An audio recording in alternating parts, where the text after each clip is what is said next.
How the Grinch Stole Christmas by Dr. Seuss. Every Who down in Whoville liked Christmas a lot. But the Grinch, who lived just north of Whoville, did not. The Grinch hated Christmas, the whole Christmas season. Now please don't ask why. No one quite knows the reason. It could be his head wasn't screwed on just right. It could be, perhaps, that his shoes were too tight. But I think that the most likely reason of all may have been that his heart was 2 sizes too small. But whatever the reason, his heart or his shoes, he stood there on Christmas Eve, hating the Whos, staring down from his cave with a sour, grinchy frown at the warm lighted windows below in their town. For he knew every Who down in Whoville beneath was busy now hanging a mistletoe wreath. And they're hanging their stockings, he snarled with a sneer. Tomorrow is Christmas, it's practically here. Then he growled with his Grinch fingers nervously drumming. I must find some way to stop Christmas from coming. For tomorrow, he knew, all the Who girls and boys would wake bright and early, they'd rush for their toys. And then, oh the noise! Oh the noise, noise, noise, noise! That's one thing he hated, the noise, noise, noise, noise. Then the Whos, young and old, would sit down to a feast, and they'd feast, and they'd feast, and they'd feast, feast, feast, feast. They would feast on Who pudding and rare Who roast beast, which was something the Grinch couldn't stand in the least. And then they'd do something he liked least of all. Every Who down in Whoville, the tall and the small, would stand close together with Christmas bells ringing. They'd stand hand in hand, and the Whos would start singing. They'd sing, and they'd sing, and they'd sing, sing, sing, sing. And the more the Grinch thought of this Who Christmas sing, the more the Grinch thought, I must stop this whole thing. Why, for 53 years I've put up with it now. I must stop this Christmas from coming. But how? Then he got an idea. An awful idea. The Grinch got a wonderful, awful idea. I know just what to do, the Grinch laughed in his throat. And he made a quick Santa Claus hat and a coat. And he chuckled and clucked, what a great Grinchy trick. With this coat and this hat, I look just like Saint Nick. All I need is a reindeer. The Grinch looked around. But since reindeer are scarce, there was none to be found. But did that stop the old Grinch? No, the Grinch simply said, if I can't find a reindeer, I'll make one instead. So he called his dog Max, then he took some red thread, and he tied a big horn on the top of his head.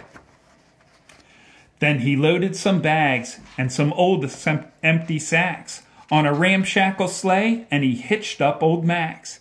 Then the Grinch said, get out! And the sleigh started down toward the homes where the Whos lay a snooze in their town. All their windows were dark, quiet snow filled the air. All the Whos were all dreaming, sweet dreams without care, when he came to the first little house on the square. This is stop number 1, the old Grinchy Claus hissed, and he climbed to the roof, empty bags in his fist.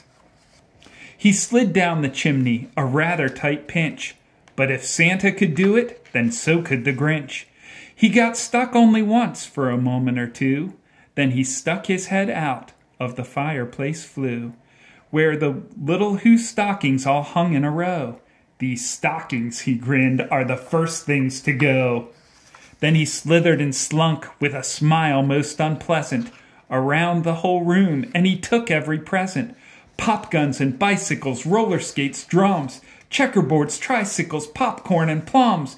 And he stuffed them in bags. Then the Grinch very nimbly stuffed all the bags, one by one, up the chimbley. Then he slunk to the icebox. He took the Who's feast. He took the Who pudding. He took the roast beast. He cleaned out the icebox as quick as a flash. Why, that Grinch even took their last can of Who hash. Then he stuffed all the food up the chimney with glee, "And now," grinned the Grinch, "I will stuff up the tree." And the Grinch grabbed the tree and he started to shove, when he heard a small sound like the coo of a dove. He turned around fast and he saw a small who, little Cindy Lou who was not more than 2. The Grinch had been caught by this tiny Who daughter, who'd got out of bed for a cup of cold water. She stared at the Grinch and said, "Santa Claus, why?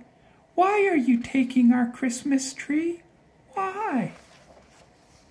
But you know that old Grinch was so smart and so slick, he thought up a lie, and he thought it up quick. "Why, my sweet little tot," the fake Santa Claus lied, "there's a light on this tree that won't light on one side. So I'm taking it home to my workshop, my dear. I'll fix it up there, then I'll bring it back here." And his fib fooled the child, then he patted her head, and he got her a drink, and he sent her to bed. And when Cindy Lou Who went to bed with her cup, he went to the chimney and stuffed the tree up. Then the last thing he took was the log for their fire. Then he went up the chimney, himself the old liar.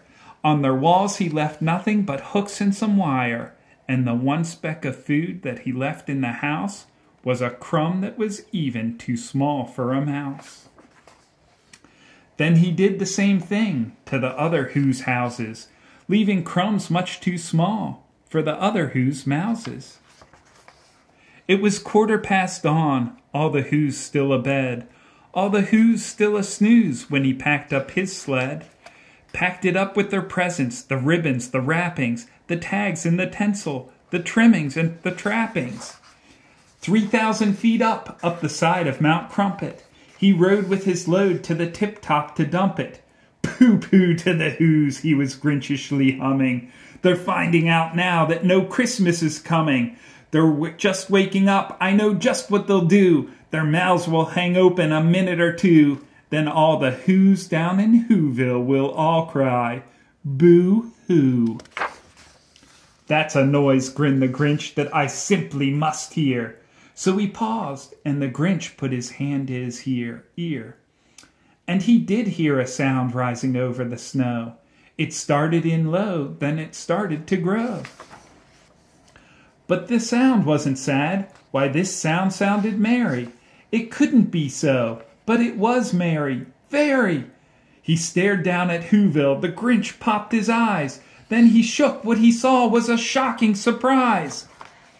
Every Who down in Whoville, the tall and the small, was singing without any presents at all. He hadn't stopped Christmas from coming. It came. Somehow or other, it came just the same. And the Grinch, with his Grinch feet ice cold in the snow, stood puzzling and puzzling. How could it be so? It came without ribbons. It came without tags. It came without packages, boxes, or bags. And he puzzled 3 hours till his puzzler was sore.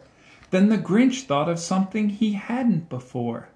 Maybe Christmas, he thought, doesn't come from a store. Maybe Christmas, perhaps, means a little bit more. And what happened then? Well, in Whoville they say that the Grinch's small heart grew 3 sizes that day.